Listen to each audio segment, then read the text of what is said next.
Welcome to the Human Intimacy Podcast. Dr. Kevin Skinner and MaryAnn Michaelis finishing up the summer months. MaryAnn, what's going on in your world? Well, Dr. Skinner, today I am joining you from lovely, I don't know if I'm going to say this right. I think it's Tigard, Oregon, Mm, if I'm saying that right. So I'm here. It's lovely. This morning I got to walk along the Willamette River with my dog and mm. just beautiful, beautiful time of year to be here. All right, so to our listeners, if you have not yet pushed the like button or on YouTube, if you haven't given us the thumbs up, whatever it is, please like it. Please put the thumbs up or whatever it is. Please do that for us. We really want to help as many people as possible, and the purpose of this podcast is to do so, and so you can help us by spreading the word. That's my 2 cents on how to promote our podcast, MaryAnn. Do you have any three? Do you have 3 cents you want to use to promote it? We're really glad you're here and we really hope this will be helpful. I think just adding on, just I know Dr. Skinner, you and I always want to be really careful. We're both therapists and we work with people all the time trying to help them with where they are. And our purpose of this podcast is to provide help, but we're not necessarily your therapist to our listeners. I mean, we might be, hopefully we are, Yeah. but what we're sharing, I know we want to just make sure it's taken generally. And we hope that if you have questions or concerns or something that comes up, we hope that you'll take that to your therapist and work through it. Yeah, well said. Well said. So educational purposes and cannot replace therapy and should not replace therapy. But with that being said, today's topic comes from something that in graduate school I learned about family history and genograms. I don't know if you learned about genograms when you were in I school, Marianne. did. I did. But a genogram is looking at generations of time and looking at patterns in generations. And we had to do an assignment where we looked at, I think, 3 generations up or 4 generations up and find out as much information about our families from medical health to mental health to addictions across the board. That's what we had to do as information as we could get about our family. And it was very insightful for me just looking at family patterns. And today, what we're going to talk about is generations of good and bad, and we're going to be using a resource from Mark Wolynn, Wolynn, his book, It Didn't Start With You. MaryAnn, your initial thoughts. I also learned about this in grad school. And what I remember is, first of all, going like, yeah, will I really actually use this with my clients? Like, how useful will this be? And I wasn't quite sure. And then one of our classmates came up to the board and did her own personal genogram. And then she explained it to us. And I just remember going, wow, I can't believe she's sharing all of this with us.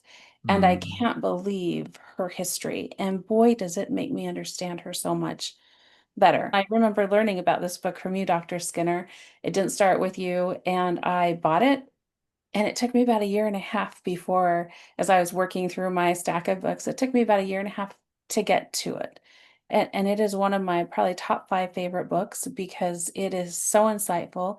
It's got some really phenomenal writing exercises and really insightful exercises. One thing that he says at the beginning that really resounded with me as I opened it up. He talks about his own story, Mark Wolynn, and he says, if looking at and doing work in your own family relationships, if chewing on a mouthful of thumbtacks feels more, if you, more pleasant? yes, more pleasant. I gotcha. I understand. But this is Mm, really important work. And what I found when I sit down with my clients and we start to look at family patterns, oh, wow. I'm working with a client who has some abandonment. And when they say, oh, I just went up a couple generations and looked at abandonment patterns, it's everywhere. Holy cow, this is a culture I mm. grew up in. And I'm carrying stuff from my grandmother, I'm carrying stuff from my aunts and from my mom. And it makes so much sense when we see it. And I know we're going to get into like the nerdy science part of it, which I'm super excited about. For me, it really begins by looking at myself and looking at my own history and my own story. Because as I look at generations, if I really want to understand myself, and this is true of all of us, what's our story? Right? We didn't grow up in a vacuum. We grew up in an environment, and that family environment has had influence on how I think, on how I feel, how I act, and sometimes intentionally ways I don't act. And to me, Marianne, that's the part that if you are afraid to look in your past, you probably need to do a self-evaluation and say, what am I so afraid of? If you're afraid to look at generations of time, why? Because it's from that you're going to get the most insight into who you are and the challenges that you may be dealing with and the strengths that you might have from your grandparents and great grandparents and great great grandparents. Because as I look back, I can go generations of time, Marianne. I literally can go generations of time. I have journals from ancestors who are 8 generations ahead of me. And I can tell you some of their struggles and challenges because they wrote. I love reading their history because it helps me understand more about me. One of the things that was so fascinating for me to learn about was epigenetics. And I'd kind of Mm. heard about the term epigenetics here and there, but I didn't really exactly know what it meant. What we're talking about when we're talking about epigenetics is basically our genes, our DNA, we have programming that our body has set up because of previous generations. It says, hey, that's dangerous. Hey, don't go there. And it's not conscious, but we Mhm. can get into certain environments where it's like a light switch that, a breaker box that click, okay, we hit this threshold and now this is what happens. And so many times we question and go, what's going on with me? What I don't understand this. And if we look at it from this broader place of maybe it's not just me, but maybe it is from this bigger culture, it's things start to make sense. I want to just take a side note for just a second. I have clients who are adopted. I have clients who don't know or have their family history, Mm. or who are estranged from their parents, or their parents have passed away, or there's just some lines that are cut off. And I know that this can be really difficult. This is really hard. So you talk about the concept of epigenetics, and one of the interesting things as we look at our history, our own personal stories, we may or may not know the full story, but what we do know, and this is the fascinating thing, there are cellular memories that we pass down from generation to generation.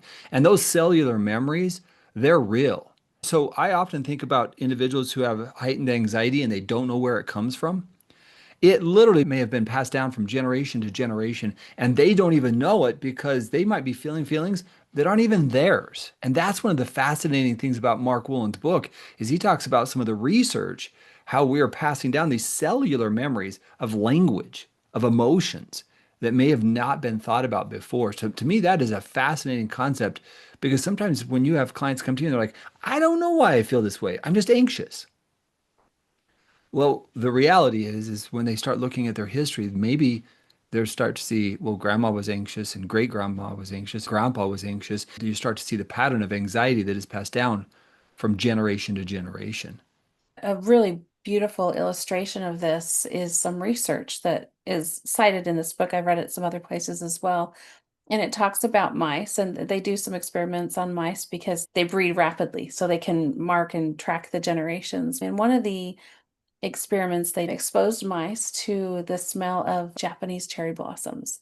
When they smelled them, they'd have like a little bit of a electric shock or some Mm. type of a stimulus that was unpleasant that they experienced, and they associated it every time they smelled this smell. And what they found was that the olfactory, so the smell sensors in these mice's brains or their bodies changed, their sperm changed, and what they found is 3 generations down. So Eh, even 3 generations down, they found this bigger olfactory. They found like an anxiety or a fear response to this smell.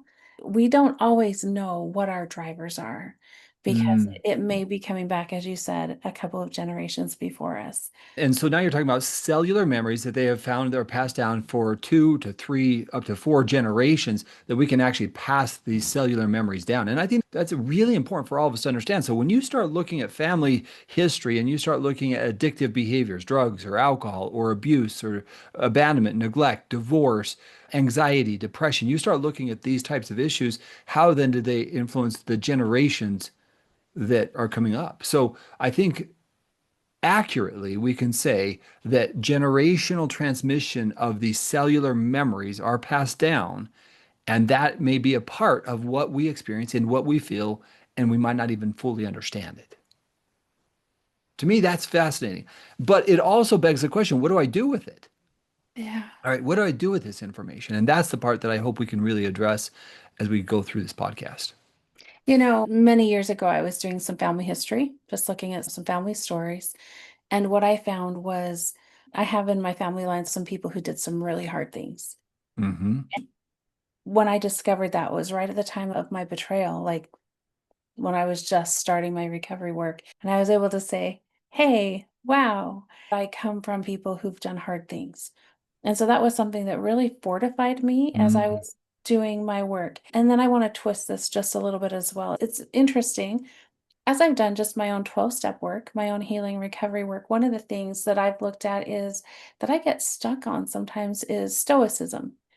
About a year ago, I remember being with my parents and my dad and my uncle telling a story about my grandpa who was up on a roof doing I don't know what, and he had like a heart attack and he just kept working.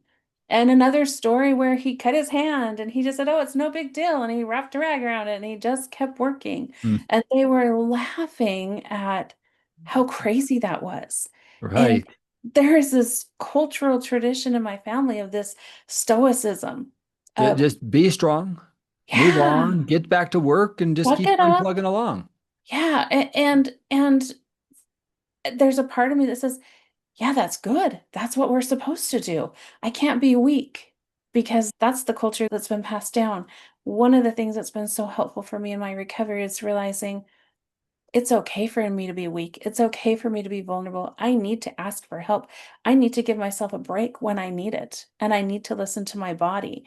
Listening to my Mm. body is the opposite of stoicism. And so becoming more aware of even just the stories that I'm carrying, even though I may not always a cognitive connection to them, the more I can learn about these patterns, these generational patterns, the more I can start to say, hey, Yeah. is that helpful? Is that serving me? What does that do for me here?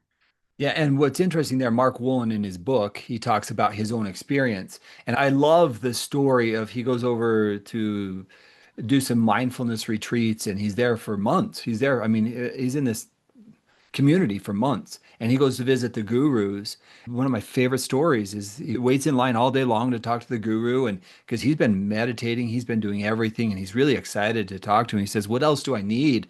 And the guru looks at him and says, "Go home and fix things with your family."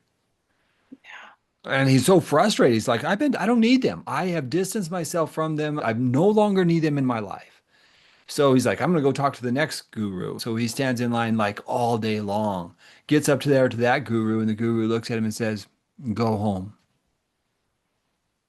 And the story that follows after that is so incredible because when he goes home, he's learned how to listen to his own body. That first experience with his mom, he talks about how repulsed he is and how he wants to move away from her and he just doesn't want to be close. Instead of doing that, he just asks her to hold him. And after that, days and weeks of awareness of meaningful conversations with his mom comes about because he was willing to lean into that pain. And for me, MaryAnn, that's what we would say is doing the work that's maybe holding us back from being free from the weight of our past or generations past. Because sometimes I really do believe we are carrying cellular stress and anxiety and fears and worries and depression and addiction that are generationally long. You know, eh, if I remember, Mark Wolynn starts out the book talking about how he lost his sight in his 40s. Yeah, That's kind of what began his whole quest because he suddenly had no vision. He couldn't see. And so he was doing anything he could to find his solutions again to his his sight. health. Yeah. And the irony of it is that that whole process, his eyesight healed. And to me, that's not only fascinating, but it speaks very symbolically of what happens when we heal our wounds. Some people say, well, okay, but how do you heal those wounds? How do you heal generations of trauma? And to me, that's actually the beautiful part of what we do in therapy, but also what individuals can learn to do on their own by doing some of their own family history. Let me give you an example. I had an experience where I was looking at my family history because when I'm doing the genogram, I'm looking at different family traits. And I'm going to tell you, my family, we don't have great hearts, meaning we're more prone for strokes, we're more prone for heart attacks, we're more prone for high blood pressure, high cholesterol. That's just the reality. I have a great uncle who died at age 50, routine issue, had heart problems. My dad's had heart issues. I mean, I look across the board and I'm like, I can't afford to have high blood pressure and cholesterol. I can't because it is a ticking time bomb in me because of my family experiences and our history. And so I was reading this article about how Japanese smokers live longer than American smokers. And what does that have to do with anything? Well, here's what the reasoning was. And I'm like, why do they live longer? The curious mind, right? And so I started reading the article and said, well, the Japanese people, they walk more, they have less certain fats in their foods, and they generally eat more fish. They were walking way more, significantly more than the American smokers. And that was the number one lead indicator of why they were living longer. I'm like, okay. And then it talked about all the benefits of walking. So I started walking 10,000 steps every day. And I did it for 10 years. It totally changed. I listened to audiobooks. I just did so many things because it was that one thing that I knew that I could do to control my blood pressure, cholesterol, and help me stay healthy. And so that's really what I've tried to focus on. Now, I tore my meniscus, and that's when my 10-year streak ended because I had to have surgery and there was a lot of pain associated with that torn meniscus. But what I learned during those 10 years, MaryAnn, is I can influence an outcome. I can change what I'm at highest risk for as much as possible. I have a possibility of reducing my risk by doing something. And that simple thing, while it's not simple, is something I can control. Take that generationally then. You've learned this, and you can say, there are certain things that I need to do to take care of my heart. Yep, And hey, kids, you're you've right. got my DNA. That's right. And so your kids got to witness for 10 years. This is important to my dad. My dad has done this because he wants to live longer and live healthier. And whether it was verbal or nonverbal, your kids saw that. That was modeled for them. And so they've seen this modeling of a parent working to change some of the genetic outcomes that have been passed down to them. And that's ultimately the goal. What's interesting is I think I could actually do a whole series. I could write a book on what I learned while walking 10,000 steps a day for 10 years, right? I literally walked the circumference of the earth. Mm, And all of the things that I've learned because of that surprises me how influential that's been on my life. that's fascinating. Can I back up? Because I know I'm hearing Yeah. you talk about like the genogram, and I'd like to discuss a little bit more about what that is for our listeners and our viewers. So when you're doing a genogram, if you're familiar with genealogy, you basically start out with, here's me, here's my siblings, maybe here's my mom and dad, they're together, and then they got married and they got together, whatever that looked like. And then here's my siblings, here's my older sister, here's me, here's my younger siblings. This is a girl, this is, me, so you do the sexes. You also include anybody who's died. You Hmm. include any tragedies. And you're just really, first of all, like basic first steps is you're just sketching out who, like all of the people. What are their names? Yeah. So mom's side, who are mom's parents, who are mom's siblings, who are her grandparents, dad's side, who are their siblings, who are their parents, their grandparents. So we're looking at these three generations. So me, my parents, my grandparents, and all the siblings involved. And after that, so we can look at like physical health characteristics. So grandpa had a hard heart. He died early. Great grandpa had a heart. So Right. when did they die? We're looking at, are they alive? Are they dead?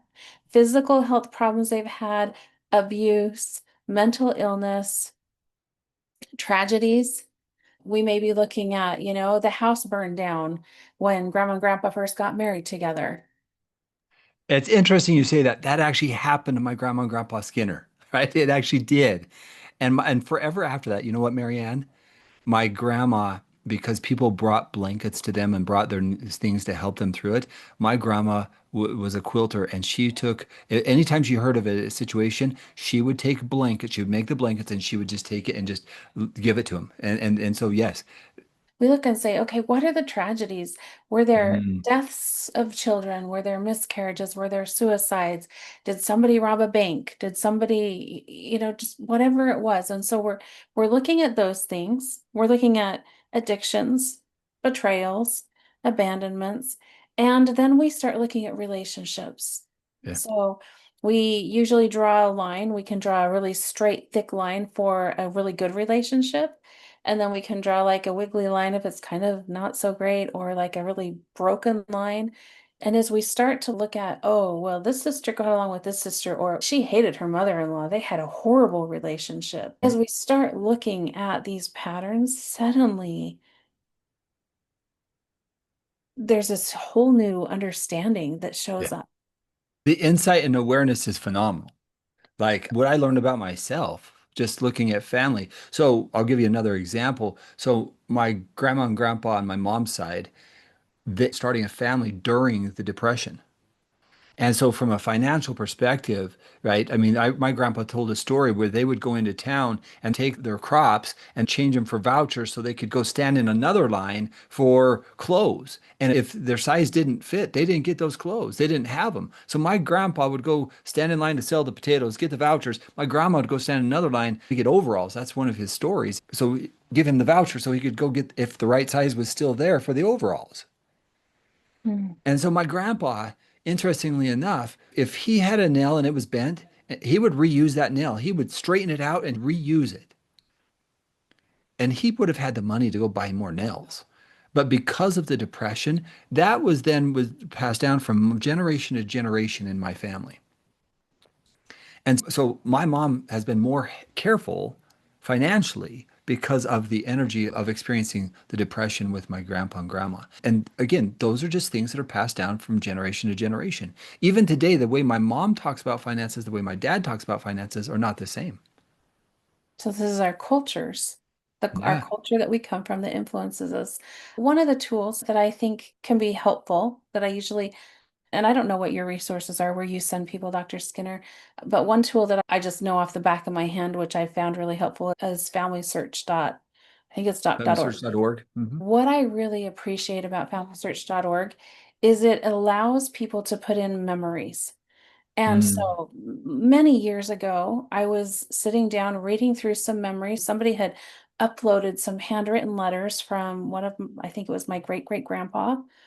And and the letter he was writing was to his sister. It was in pencil.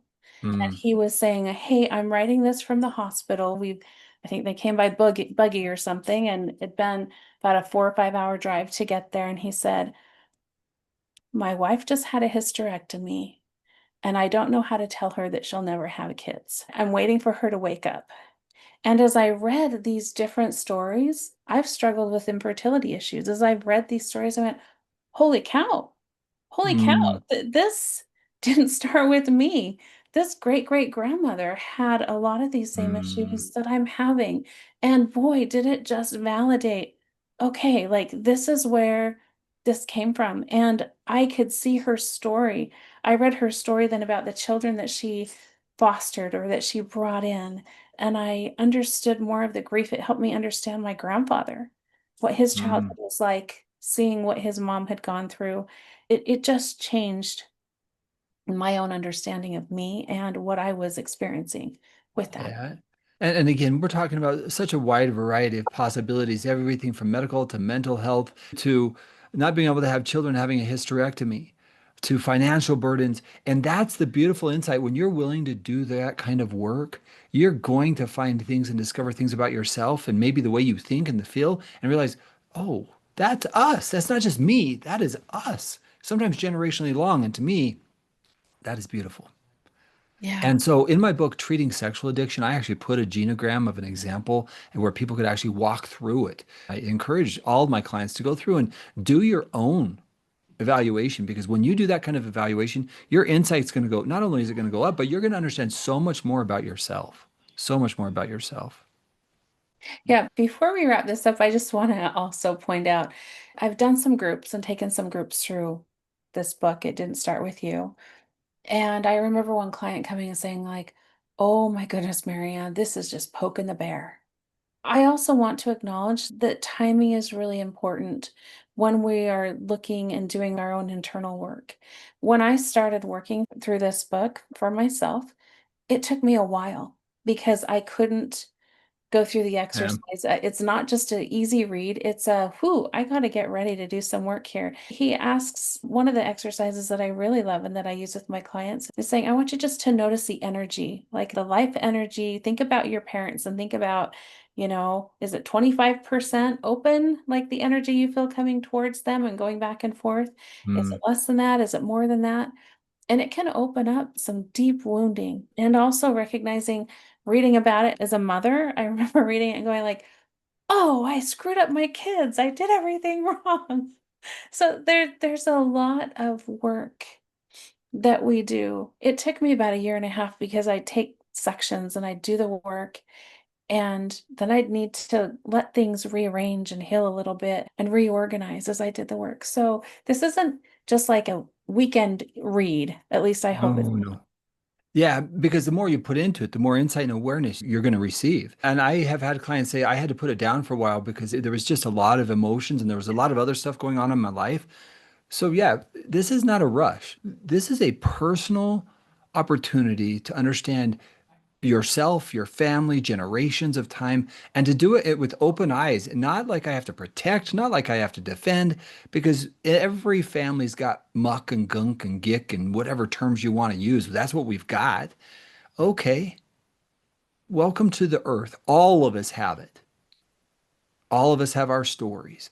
And it's learning from each other and learning from especially the people who we share these memories with, sometimes cellular and genetic memories that are generations old.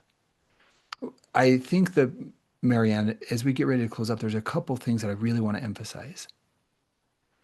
One is the answer to the question, what do I do if I have a history of addiction, if I have a history of trauma? What do I do with it? Okay, now I've got the information. What do I do about it? And that is why I shared my story with you. Because if you have potential for heart risk, okay, your diet, exercise, eating, ironically, those are the same things that help combat depression. They help combat anxiety. They help combat sleep problems. They are so beneficial. So the basics actually can help reduce the amount of trauma that we have. Then we go get more insight. We could do therapy. We learn to calm our body. So, like mindful meditations in the research is one of the more effective things that we can do to relax a body. So the thing is if you've got a history of addiction, probably good to know. It's things that I probably should avoid, things that I can do to actually combat that, healthy habits. And that's what we can do to help ourselves. Dr. Skinner, what I love is, I think it was in our last podcast, maybe it was two before, where we talked about the number one predictor of relapse with addiction, it's stress. And so, Mhm. what I just heard you talking about was the things that we do to manage our stress. So, if we're coming from a history or a background where there's addiction, or even there's addiction in our family right now, what do we teach our kids? What tools do we give them? And I think that this also comes to the emotional regulation. If I can see in my family history, there's a history of addiction, and these are the patterns, what that tells me is that this is what I do when I sit down with my clients. We look and say, oh, well, if there was abuse going on, if there was addiction going on, probably didn't have really good coping tools, probably didn't Mhm. have emotional regulation tools. And so it makes sense that you're where you're at now. And now we can start helping you figure out what are the coping tools instead of turning to addiction, instead of turning to rage, instead of turning to abuse. Now we learn the tools to that are healthy to use and you get to Mhm. pass those down. And so I think it's really important, once again, kind of poking the bear. Ooh, how did I get to this place? But I also just want to add, I think this work is beautiful if we can really come to it from a place of curiosity and compassion. Mhm. And recognizing most of us are usually doing the best that we can with the tools that we have. And it can be really easy to judge and look and say, why didn't they? But if we can come from just curiosity and compassion towards those who went before us and towards ourselves as well, I think it's essential in this work. Yeah. And what's even more exciting is that with that awareness, I can intentionally do something, right? Because sometimes when I do this with clients, they start to see, oh, they did this, they did this. Now you're the chain breaker. You're the one who's creating a new pathway, a new opportunity for the generations to come. And if you do the work, you can actually create healthier cellular memories that are going to be passed down from generation to generation. Maybe it's of hope or overcoming addictive behaviors. Maybe you are the chain breaker of who's said trauma is, we're going to resolve this. So we are not living in this fear-filled, anxiety-filled, addictive-filled world. We're living a world intentionally, and you are the chain breaker. And that's what I tell my clients. Look, we all have our stuff, but every one of us has the opportunity to choose to be healthier. I love that because you're talking about putting it on the table and seeing it and being very intentional and deliberate. I can change this. Which you can. That's the fascinating thing. We know, in fact, how you change cellular memories and how we change how things are manifest in our bodies.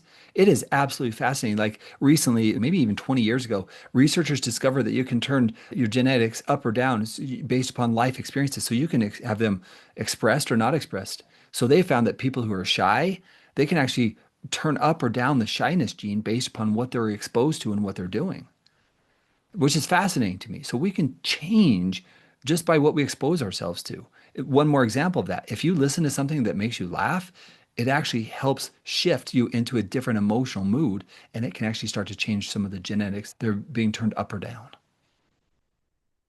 We're just so fascinating, like as human beings, when we look at where we are in the world and where we came from and what we're passing down and how our bodies work. Just I hadn't heard that before, Dr. Skinner. Yeah, what you just shared, I hadn't heard before, and that's fascinating. It blows my mind what we're capable of. And that goes along with neuroplasticity, how we change the pathways in the brain. But again, looking from the inside out, the way we feel today doesn't have to be the way we feel next month or a year from now or 3 years from now. We can shift, we can alter. And the way we do that is healthy habits. I often say healthy habits equals healthy people. Mm. All right, Marianne, final thoughts today. I'd love to invite you to choose something that you've heard today, whether it's sitting down and doing a genogram, whether it's reaching out to family members just to hear stories, or whether it's looking and saying, what's one healthy habit that I want to bring into my life, or a habit that I want to stop or change, because it's important not just for my life, but also for the next generations that come after me. I'd love for you to look at, what do I want to change? What do I want to do differently? How do I want to live my life from a place of curiosity and compassion from those who came before me? And the exciting part is we don't have to pass down what was unhealthy from maybe our generations above. We can express our appreciation for the lives that they did live, because never is it really about bashing the generations, it's understanding the generations. And that's one other caution I have for people is like, look, when you look, maybe you're afraid because maybe it's ugly, but that's okay too. The more awareness I have, the more insight I have, I can say, look, these are the challenges that we have, and these are the strengths that we have. And, Dr. Skinner, I think my one last thought that I want to share, as you were saying that, I remember a client who I'd done this work with, and I'll never forget her comment. She said, when I did this work, working through, it didn't start with you, looking at this larger generational trauma work. She said, when I did that first, then when I came to working on my own personal recovery, on my own history of abuse, I had much more compassion for myself Mm, because I understood a little bit more about a what had happened story. before. And so then my experiences looked different for me. It was a different lens. And so I Mm, just want to share that as we wrap. Once again, it's hard to have compassion for ourselves when we don't understand our stories. yeah. There's always a story. What's yours? What's mine? To our listeners, we want to express our gratitude for your time. We always appreciate you downloading and listening to our podcast. And with that being said, Marianne, I want to just let everybody know that the Reclaim podcast, Healing from Pornography, and really it's just getting ready to be launched. It's launched. You can actually listen to the first episodes. So if you know somebody who's struggling with pornography or who has struggled with pornography, would like to get more insight, it's going to be a 12-week session where it's just here's some basic things to help people who are struggling with pornography. And it's literally just 12 weeks. You get to take an assessment, you get to learn. So you can go to humanintimacy.com/reclaim, and you can get access to the podcast.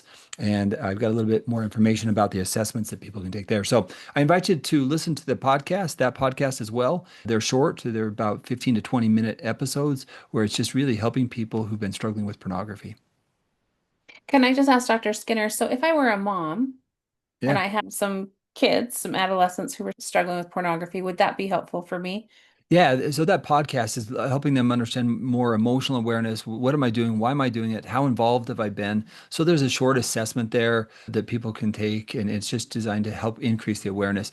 Teenagers generally aren't interested in stuff like that, but the audio, like just understanding it would be helpful. But again, everybody who wants to just understand it, that's really my goal, is to increase people's awareness of what it's doing, how it's influencing their thoughts, their emotions. And then I have a really more helping them gain insight into why they're doing what they're doing. And then we're going to talk about emotional regulation of how do I deal with stress in alternative ways. And so it's really just a basic, let's get started in this process of healing. And I can't say enough about that just because we live in a world where pornography is so ubiquitous. It's so many places and we struggle so much to talk about it. We don't know how to talk about it. And Mm. so grateful that this is a resource that we're providing. So thank you, Dr. Skinner. And soon we'll have a reclaim for betrayed partners, and that's really to help them healing with the from the PTSD symptoms. So anyway, that's up and coming. MaryAnn and I will be doing that one together. So to our listeners, stay tuned, and we'll be with you. But grateful that you're with us this week. Have a good, fantastic, outstanding, or extraordinarily great week, and we'll be back with you guys next week. All right. Thank you. Bye bye.